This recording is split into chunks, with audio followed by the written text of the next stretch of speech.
Hey everyone, it's Jochen Heiden, and I'm back with the Lodrik versus Heiden campaign. This is the February 4th, 1942, turn 60 combat replay and my analysis. So the hot topics for this turn are going to be the little carrier chase we've got going off near Sumatra between a Kido Butai fragment and the Indomitable as we're running away at maximum speed because I don't want any piece of that.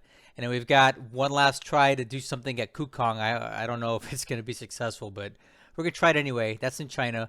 And then we'll see what else is happening in the South Pacific. So let's find out.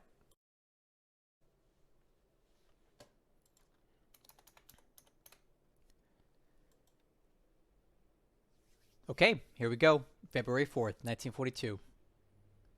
Hopefully this goes well for us, man. I've said it before, but I always get so nervous. So he just captures Lunga on Guadalcanal. I don't know what he's going to be able to do with it right away, but, you know, at some point, I'm sure he wants to expand that way.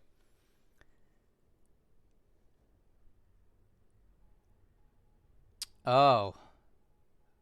Oh. Check this out. This will be fun. So it looks like we got two of our AMs, which are minesweepers, going against one of his patrol boats. Or maybe an AMC. Let's see if these guys get into a little bit of a gunfight here. That'd be fun.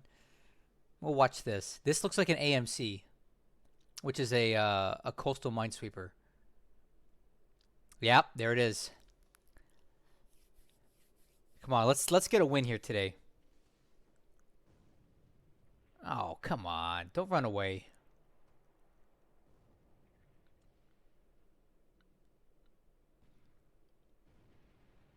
Oh, man. That's a bummer. Why didn't our guys fire back? That was pretty disappointing. We could have totally taken this guy out, but he was the only one doing the shooting. And, yeah.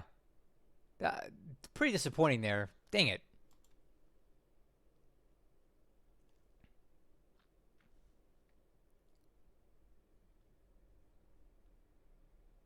Hmm. Was hoping for a little better than that.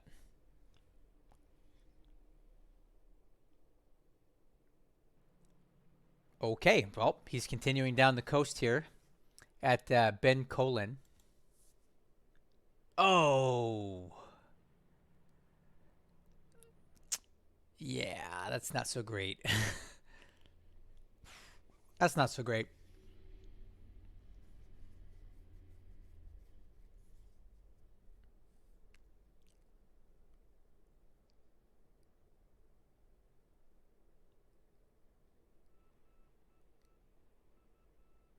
So much for that Lark Battalion, huh?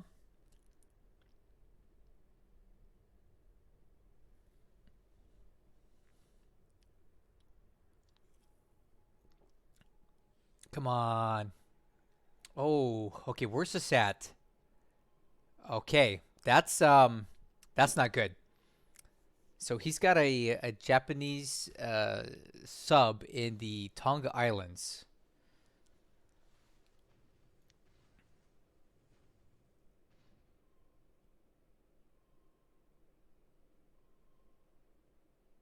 And as you can see here, we have a little something of our own. He fires 4 torpedoes at the Perkins and misses, but um, that's kind of a juicy convoy, and I think I'm going to need to make some adjustments to some routing here because I can't be dealing with that. Okay, I-153. We have quite a bit of enemy subs. Looks like they're stationed off of Colombo now. I think he was hoping to catch us coming back in. So definitely got some issues here with Japanese subs blocking off our escape routes.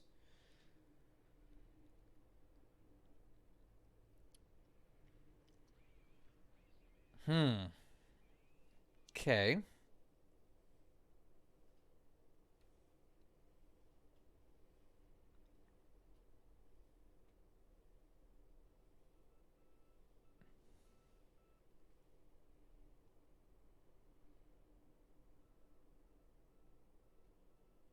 Hmm.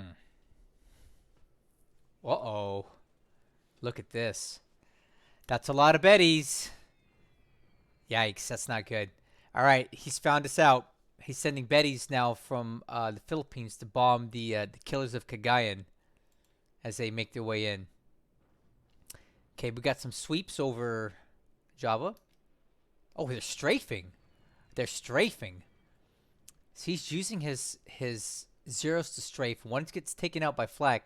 I never recommend using aircraft for strafing ground targets because this is what happens. You know. He's sending more. Let's see if they do the same thing.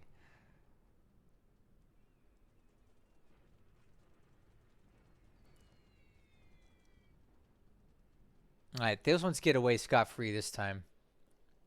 They appear to be coming out of Surabaya now.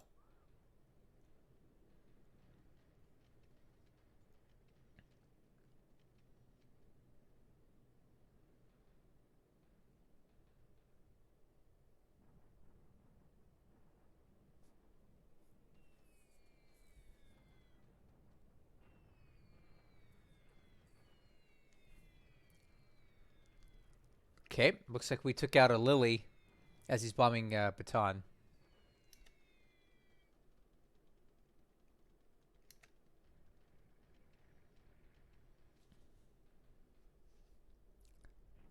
Okay, now he's sending his bombers after these broken, beat up units that are fleeing from the armored car unit.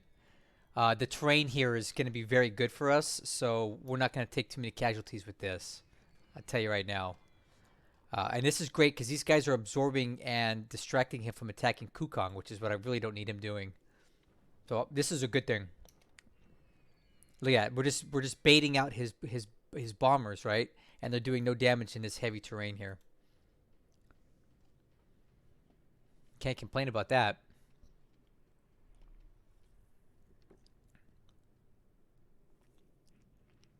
Now I got some B-17s coming in here, and the reason that I'm doing that is I'm trying to slow him down. I'm trying to knock him out of move mode like he does to me all the time.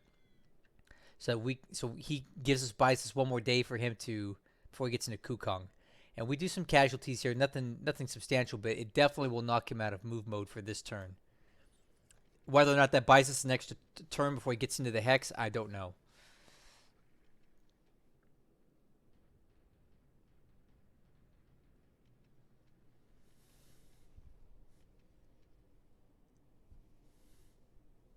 Okay, that's the AM phase. Not too bad for us. Let's look at the PM phase.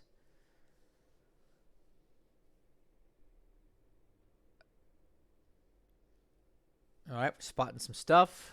All right, that's a float plane near. Oh man, look at that.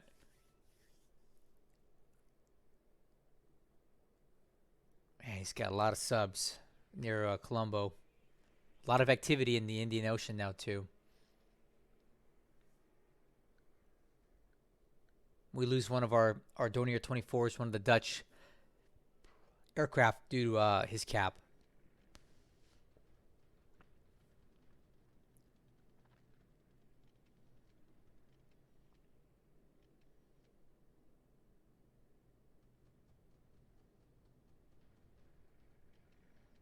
Okay, we got it looks like an afternoon bombing of Ceylon. That's fine. Nothing to worry about with that. One destroyed squad. That's him bombing us, trying to get us out of here. Nothing substantial there. We damaged one Sally. And another raid. Same spot. So severe storms and the terrain are helping us.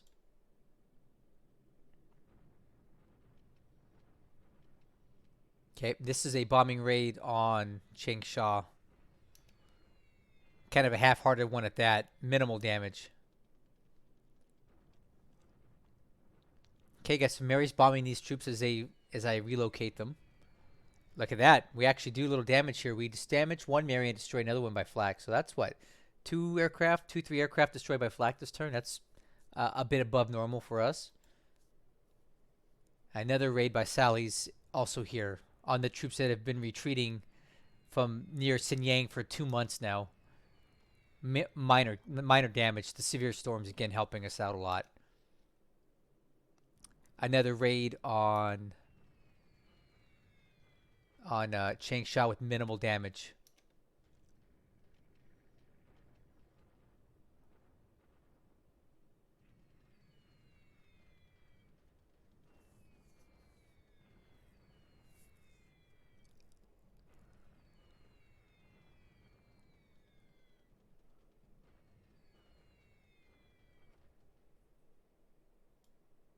Okay, another raid north of Ceylon. This one doing a little more damage than before, but not going to really change anything. And another attack on Ceylon. He must be running out of places to bomb at this point.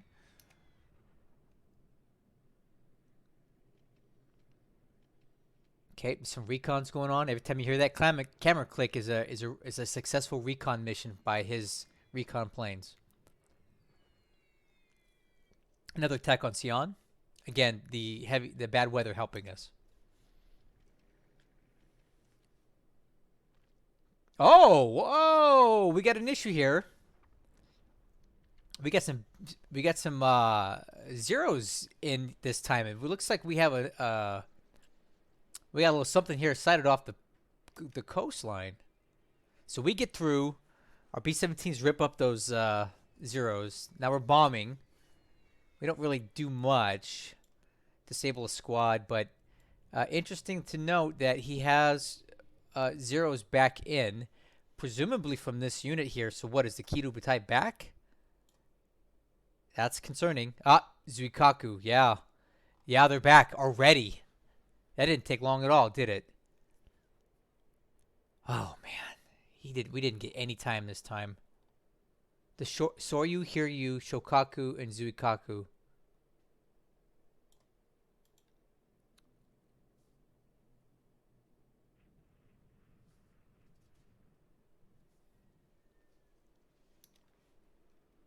So we're getting through. These little fighter raids are not enough.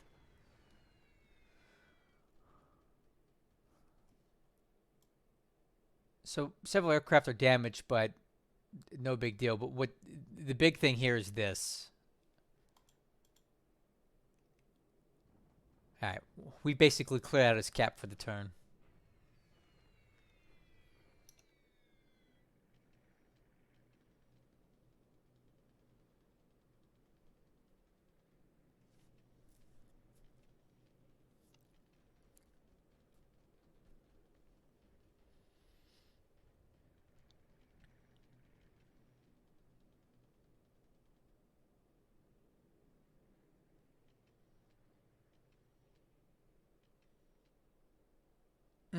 Yeah, we have some.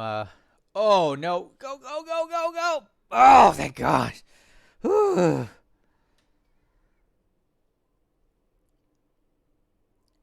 would be nice if our escorts could, do something, but they don't seem to want to do anything.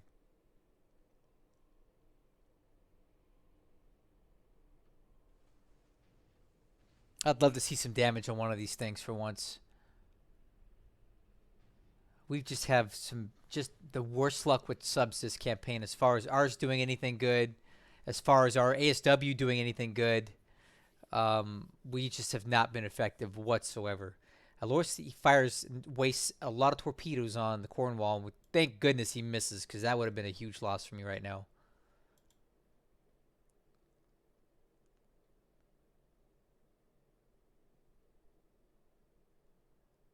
Oh, jeez.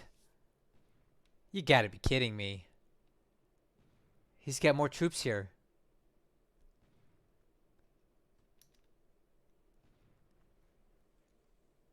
I can't believe it. He's coming back in, guys. And he's bringing a lot of stuff. This time, though, we get a shell hit on one of his ships unloading. We cause a fair amount of casualties to them as they come ashore. But this is definitely not good. Oh, he's bringing in, looks like another SNLF squad. Okay, look at this. 144th Infantry Regiment. SNLF, 52nd Naval Guard, 53rd Naval Guard. This is a massive assortment here. Wow, he is not giving up on this.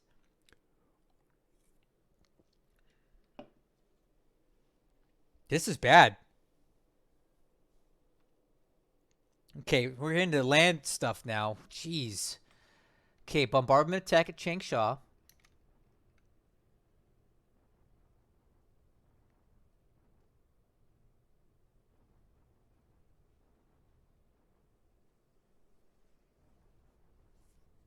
Just trying to fast forward through this because it's obnoxious. Okay, the usual casualty numbers. Whatever. Nothing I can do about it, really. Allied bombardment. Look at what he's brought. We are in serious trouble now. This is a major escalation. Yeah. I don't think we can hold against this sort of thing. So he has 491 AV now on Luganville. That's going to be, yeah, that's not going to work. It's not going to work. All right, here's our daily attack on Kukong. What? 66th Infantry Regiment. Oh. Oh. Oh. Well, crap. Well.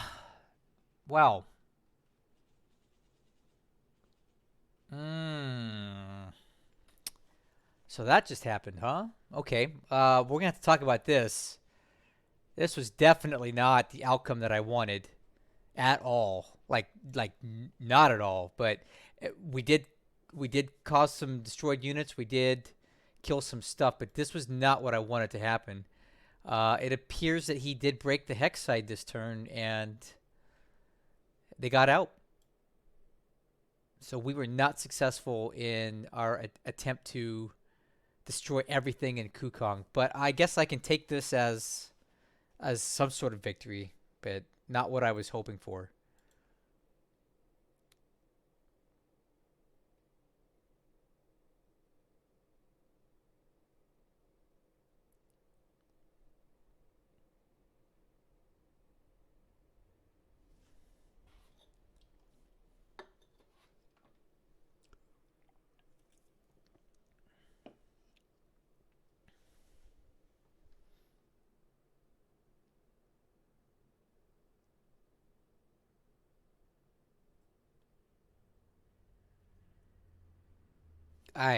This is oh man, not a good turn at all for us.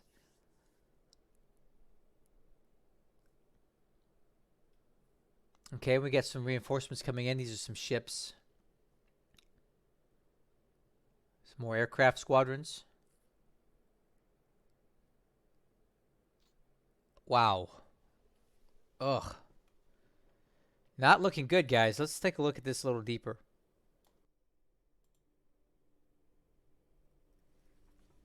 You know, so the last time I thought Lodrik's invasion was really bad, I made a long video about it, and he just upped the scale by like 4 times on this one.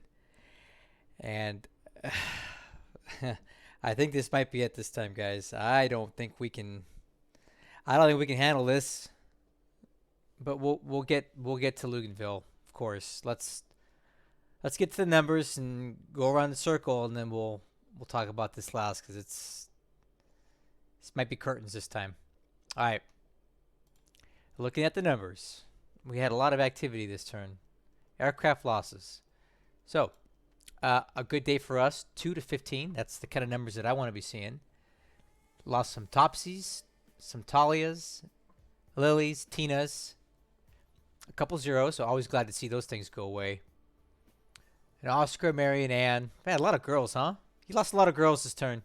The only thing that we lost of note would be one B-17 Fortress and I don't know, something else. It says we lost 2, but I'm only seeing 1. Well, whatever the case may be, we allegedly lost 2. Looking at top pilots, one of these were wounded, so let's go take a look and see how that guy's doing. So pilot replacements, reserve pool. Take a look at the wounded. Looks like we have a few guys that we can try to start sending back to the reserve now. We'll see if any of these guys can be saved. A lot of wounded pilots this turn. Okay, so looking at the reserve and going by wounded, it looks like we have a Dutch pilot here that will not come back. We'll get him out.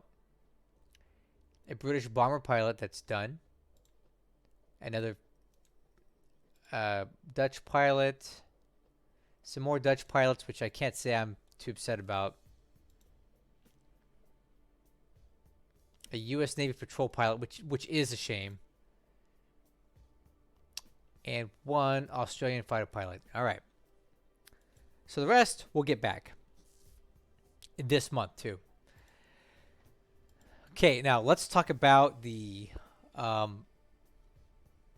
Allied ships. I'm sorry, no. Let's talk about the Japanese Army lost points. They shot up dramatically last turn. We got a win at Kukong. It wasn't the win that I wanted, but it was a win nonetheless. So I'll just have to take it. We'll go take a look at China in just a minute, but I was hoping for a complete total annihilation, and we didn't quite get it. And I'll show you why. But, you know, we took a lot of them with us as on their way out the door, and I really can't complain too much about that. So, the chapter of the Kukong encirclement is now closed, but we did get a few parting shots off as he left the area, so that's okay. For ships sunk last turn, we're not showing anything. Japanese ships are still holding at 49. I know it's higher than that, but that's all that they're reporting. So, take a good gander here at the numbers. Here's the score: 10-8 to 9-2. It's not the worst thing ever. We're kind of holding steady here for now. All right. Let's just go ahead and start looking at the SIGINT. So Rabal's got some activity. We know that he's got a lot of troops there now. See, we got a shipping engineer regiment there. Let's see here.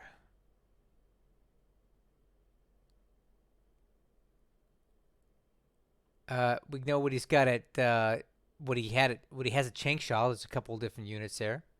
Okay. Nothing crazy, but we did get a lot of intel about what's at Changsha. Looking at the combat reports, I usually like to look at the top little bit to see if there's anything noteworthy. Like, did anybody hit a mine? Did anybody clear some mines? That's not represented here. So let's look at the operations report. I'm going to briefly scroll through and see if there's anything good in here.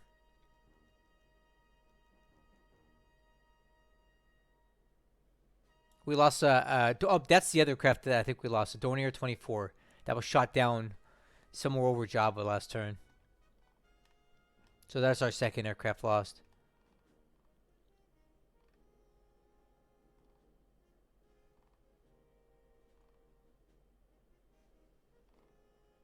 We are still transporting some troops into Luganville, but I don't know if it's going to be enough. Rabal expanded to size 4 airfield, which is disconcerting.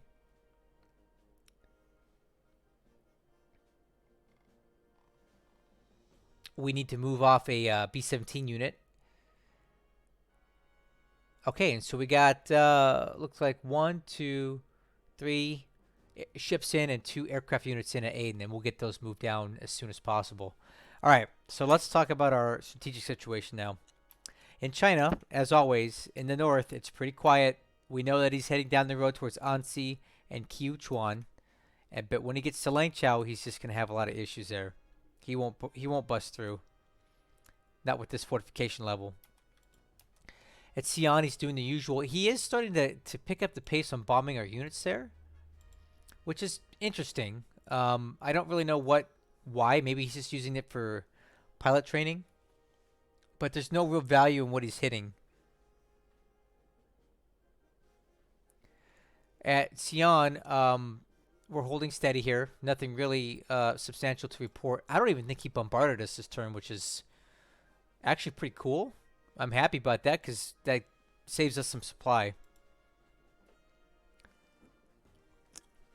We're hanging on by a thread down here. Hopefully within a turn or two we'll be in this hex and we can continue into Pinseong. Changsha, he's doing his usual bombardments, but it's really not affecting us substantially. Now, let's talk about the activity this turn at Kukong. So, he escaped. How did he escape? He had a unit on a road here this whole time. I did not know it was moving in this way. I mean, I had a suspicion, but I couldn't prove it because I couldn't see it because I don't have recon. But what he did was he did manage to get a unit into this hex, and he broke the hex side. All right. So when we attacked this turn, his units folded up like a I folded up like a deck of cards, and we took out a lot of them. So if we take a look here, this is what we hit him with. Okay. So the unit that got in is this, and by literally, if it had taken one more turn, we could have destroyed all of them. He got out by the skin of his teeth. The 66th Infantry Regiment got in. This is the unit that we banged up a few weeks ago. He's been moving it back into the hex. I just didn't see it because I didn't see the arrow moving, so I assumed that he was using it as a blocking force. But, you know, in hindsight, I should have been bombing that too, and we could have slowed it down enough for one more turn. But it is what it is. He broke the hex side, so when we finally took out these units, when they finally retreated, they had somewhere to go. He took a lot of casualties on the way out, and this is, you know, long-term going to help us here. This is a lot of devices that he's going to have to replace, all right? And this will take a long time to rebuild. But the sad reality is a lot of these guys got out. One more turn, I think we may have had him, but it wasn't meant to be. We did the best we could. I had to be happy about this result, but it wasn't the result that I wanted. So he did break the hex side here. They retreated out that way. What does that mean now? Well, it means that I can start retreating back this way. And it means that I can start... actually, what I want to do is cancel the move for all these guys. Right? And the reason being is I don't want him to cut off this road hex. So I'm going to hold this terrain and force this guy to go somewhere else. But we no longer need all these units in Kukong. We do not need 2,700 AV in Kukong. It's more than that's more than he's got all through here. So what we can do is start sending these troops back up the road and send them elsewhere to reinforce other places. So I guess it's a win for us. It's just not the win that I wanted. But the chapter of the Kukong attacks is closed. We own the base now. He'll never take it with anything he's got here. And that's just the way it is. So activity in Burma and the Bay of Bengal got hot real quick. Hotter than I thought. We did manage to get another convoy in, and it's unloading, and that's great because we need the supply. Okay.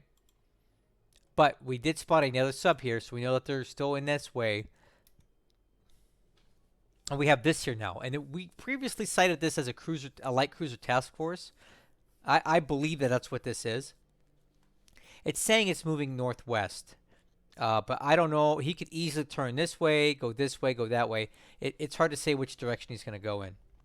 This unit here is what I call a picket ship. I was using it to kind of gauge his naval search radius to see where I could operate out here before his aircraft from Thailand would spot us. But what's spotting us here is this guy. So what we're going to try to do next turn is move this guy back to Calcutta at maximum speed. We should be able to clear some hexes, but if he picks us off, it's not the end of the world. It's just a 2-point AKL, not a big deal. But it helps me kind of distract him and know what he's got coming. All right. Down here is his carrier task force, and it was here last turn, and it moved another 15 hexes. All right, so he is driving this thing at maximum speed. I don't know if he's got the endurance to keep going another turn, because he's gone, if you look at it, Singapore to here, 27 hexes. There's no way he can do that in 2 turns unless he's going at full speed. So that's what he's doing. 2 turns at full speed for Destroyer is going to run him very low on fuel. So he may want to continue towards Ceylon one more turn. If he wants to be my guest with that count of fighters, that's not going to be enough to hurt us because I have already fighters here, okay, and I have the fighters that are on the Indomitable that I can take off and put in here. So when this guy pulls into the port, we're under an umbrella of cap. Now the only issue that I'm concerned about now is this conga line of enemy submarines that we're going to have to walk through. So he's got subs all over the dang place, and it was only by the skin of our chinny chin chin that the Cornwall didn't take a ton of torpedoes this turn. And we still got to run this gauntlet to get into Colombo. So Colombo is a dangerous base for us to operate out of because he's got subs everywhere. I'm going to have to figure out an ASW plan that can run these guys out of here because I need Ceylon open, and I can't open it with 4, 5, 6 Japanese subs operating in the area. Big problem for me right now. But this carrier, assuming it doesn't eat a torpedo, will make it into Colombo next turn, and we'll have 30, 45, 50 fighters at least in cap over Ceylon, and I think that should be enough to repel any attack by these guys should they push further, okay? I'm standing by my statement that he's gone full speed for 2 turns with this task force, and he does not have the juice to keep operating out here for much longer. He's going to have to go back to Singapore and rearm. In Sumatra, he did land here at Ben Colin, and that's that unit that I tried to get with the carriers 2 turns ago, but it didn't work out. So he's just operating with like a clam with the pearl, happy as a clam with the pearl down here, and there's nothing we can do about it. He's got ships operating all around here, and I can't do anything about it. He continues to land troops in Java, and this is a substantial amount of troops. We're having issues getting supply into Batavia with this unit blocking the road.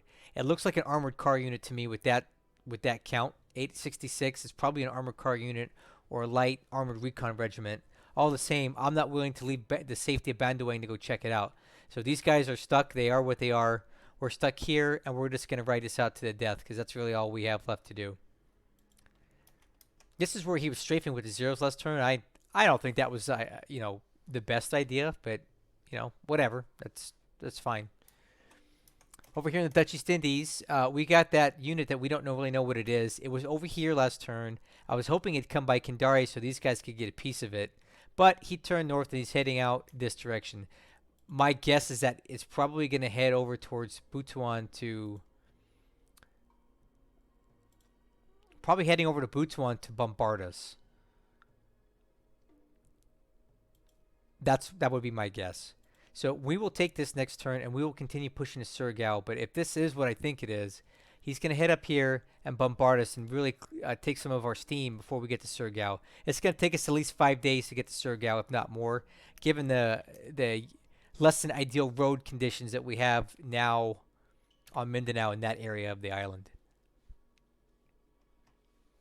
Everything else in the Dutch East Indies is nice and quiet. Taking a look at this part of Perth, we got a lot more fuel in, okay? And something really awesome happened that I'm really happy to see. Do you see that fuel number? It dropped dramatically. So just as I predicted, the game attempts to stock approximately 3 times the requested fuel level, and anything extra to that gets sent down the road. So we had 50-something thousand fuel down here last turn, and it finally made its way down the road, just like I hoped it would, into Melbourne and also into Sydney. Now, it's not as much fuel as I would like, but it is enough to operate for quite a while. So this is just proof that the supply lane from Perth to Sydney and Melbourne and Brisbane and all the rest of it is working as intended. It's a long drive, so it will take about a week for the stuff to move from one side of Australia to the other, but it is moving, and we have proof by looking at these numbers. So excellent. It's viable. We're going to keep moving the fuel into Perth and into this side of Australia as we can. But it's just nice to see that things are working as the way I understand them to be working, and the fuel that was in Perth has flowed to the other side of the island where we really need it to be. Okay? Let's take a look at the Solomons. It's not good. So we finally get this Lark Battalion to Gazmata, only for him to land a force of troops there at the same time. So these guys are toast. These 25-pounder guns are not going to be able to do anything against his infantry. I thought that I could load these troops onto these subs, but apparently subs don't carry troops. I did not know that. This is the first time I've ever messed around with sub transport, and as hard as I try here, if I put these guys to a transport squadron, right? I cannot load. I can't load anything but supply. So apparently, the only thing that these subs are good at carrying, at least these particular subs, is supply. If you guys know of subs that can carry troops, give me a shout and let me know. It's gonna be a little too late for the Lark Battalion 25-pounders here, but in the future, it would be nice if I could move stuff via sub, like troops or devices or something like that. Because apparently I can't do anything for these guys. We're gonna lose Gazmata, and we're gonna lose these guys too, and it was kind of a waste of time. So all I'm gonna do with these guys is leave them here for a hex to see what they can do, and then bring them down to Townsville to reload.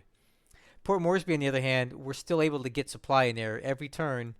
We're going in and we're unloading supply. So, and we're moving some out, we're moving some in. It's working good.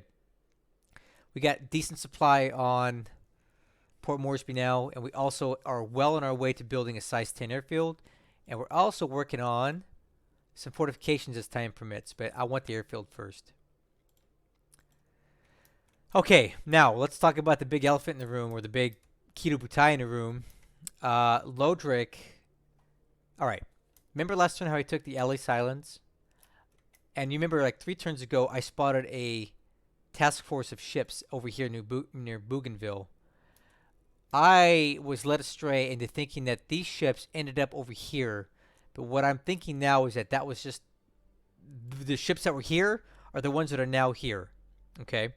This makes total sense to me because we spotted APs and APDs. And sure enough, that's what he brought. So let's see if we can get a look at some of the ships that he brought to this hex here. Okay. We have 3 APDs, and it looks like 3 AKs so far, and there may be more. We did get a shell hit into 1. We did cause some casualties to these troops unloading, in addition to more troops unloading over the beach here. But this is what he brought. Okay. Let's find this. He's got now a 66 Naval Guard, a SNLF company, 61st Naval Guard, and a substantial part of the 144th Infantry Regiment. Okay. On top of that, he got another SNLF unit in there. This is just insane. He has 4 Naval Guard units, 2 full-sized SNLFs, a couple companies, and part, if not all, of the 144th Infantry Regiment. This is a monstrous amount of troops now. Okay. We have basically nothing. We've got 72 AV worth of troops, and we have, maybe if we're lucky next turn, we can get this up to size 2 forts. I don't think with this disparity of forces that we can hold an attack here.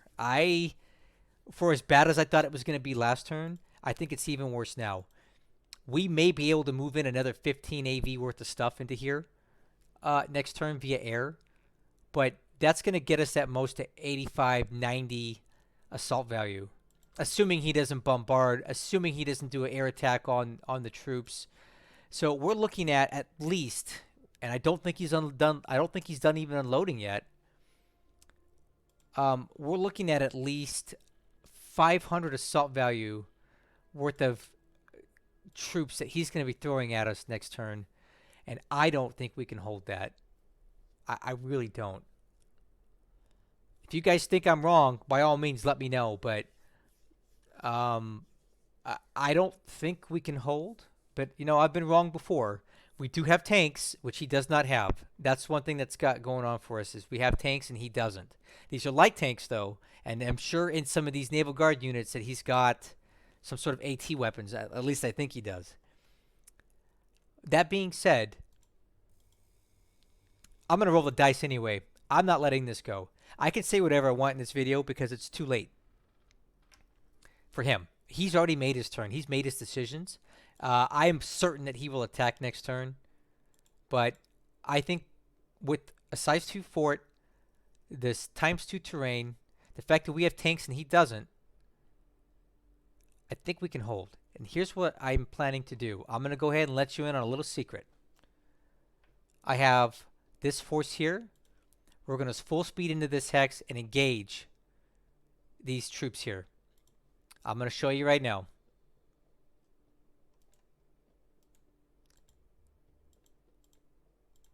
Full speed into Luganville. We're going to keep the max react to 1 because I don't want these guys heading off after the carriers, right? So we're going to full speed into here. And we're going to set the return base to Nomea. So after they're done, they will retreat south. Okay? In addition to that, I have these guys here. And these guys are going to do this. Bombardment. Okay? And where are we going to bombard? Luganville. And we're going to go full speed. And we're going to remain on station, and I'm going to set the home base to Luganville. And why do you say that? Why would I do that? Well, here's why. When they're done bombarding, I want them to remain at Luganville because we will have the umbrella of cap at Luganville. I am going to dump more fighters into here. We are going to be massively overstacked, but I only need them to work for 1 turn. I only need these fighters to put up a massive defense on 1 turn. Okay? If we can survive this day, we'll have more fighters than he has. He only has 41 and 91 bombers. And you can bet he's going to target... he's going to have some of his aircraft set to attack ships. And he's going to have some set to attack the base. Well, I want to dump so many fighters here that we can overwhelm him. And that whatever fighters we have left will be flying cap over our ships. We must shore bombard... Luganville. We have to knock these troop numbers down. I feel like if our heavy cruisers go in there and tear up the Japanese troops at Luganville, we can weaken them enough that we might be able to hold out. And I don't think that Lodrik can withstand or sustain multiple attacks at Luganville. And I think we can hold out. We have the supply there. So we're going to send these guys in. We're going to bombard. We're going to stay there under the cap that I'm going to quadruple here next turn. These guys are also going in for a surface engagement, and they will retreat back to Nomea when they're done. We'll have fighters there, and we're going to ride this out. That's the plan. I'm going all in, guys. This is a poker game, and I'm taking my chips, and I'm sliding all of them in at Luganville. Okay, we're going to be a massive hero or a massive zero in this one. Whatever I said in the previous couple turns when he was attacking about the doom and the gloom, multiply it by 10 because that's what we got going on this time. It's multiplied by 10. We can lose 80 aircraft here this next turn. We could lose all these troops. We could lose all these ships. We could lose it all. Or we could win it all. And that's what I'm going for. I'm going all in. All the chips are in. We win or we die at Luganville. There's no ifs, ands, or buts about it. So that's my plan. If you think I'm an idiot, put it in the comments. Maybe I'll, but by the time you watch this video, the damage will be done because I'm sending this turn to Lodrik tonight. So there's nothing y'all can do to stop me. You're just going to hear about it tomorrow. But I'm doing it tonight. I really, really hope this works out. But this is my big chance to be a hero or a zero. I'm telling you right now. And I'm nervous about it. I don't know if I'm making the right decision here, but I've got to try. I don't want Luganville to fall. This just escalated really quickly. This turned out to be the Guadalcanal that we should be having in August. We're doing it on Luganville in February. But the tides are turned. The roles are reversed. Instead of us invading Guadalcanal with a ton of troops, he's invading Luganville with a ton of troops and aircraft support and submarine support. He's got it all. But I'm not giving in. So wish me luck. You'll find out in a day or two how this went. Yeah. So that's it. This is it. This is going to be the most important battle that we're going to fight this campaign. Is the next turn at Luganville. I hope that I understand the game mechanics correctly. Oh, check this guy out. Abort.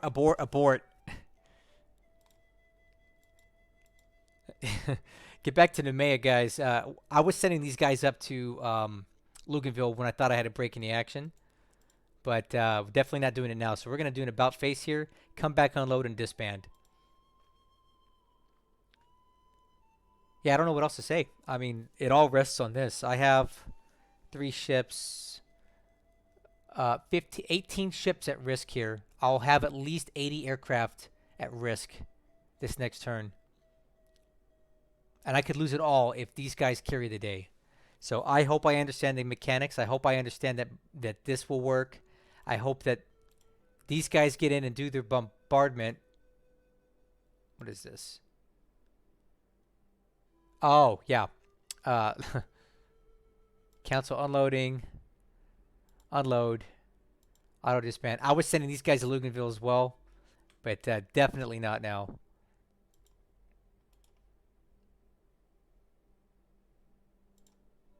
Yeah, not worth it. Okay, so to recap, we're quadrupling the fighter cover here. We're shore bombarding with this task force, which has quite a few heavy cruisers in it, right? We're going to be shore bombarding Luganville and staying there. We're writing this out.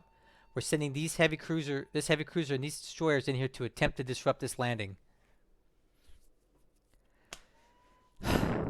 And then we're going to have to endure an attack by the Kido Butai this next turn. Whatever he throws at us, we're going to have to write it out. I may lose some ships. I may lose it all. I don't know. But, all right, I think I've said it all. I'd love to hear your comments. It's going to be after the fact by the time you give them to me, but I still want to hear them. Wish me luck, guys. Fingers crossed. This is it. This is our moment. Catch you in the next one.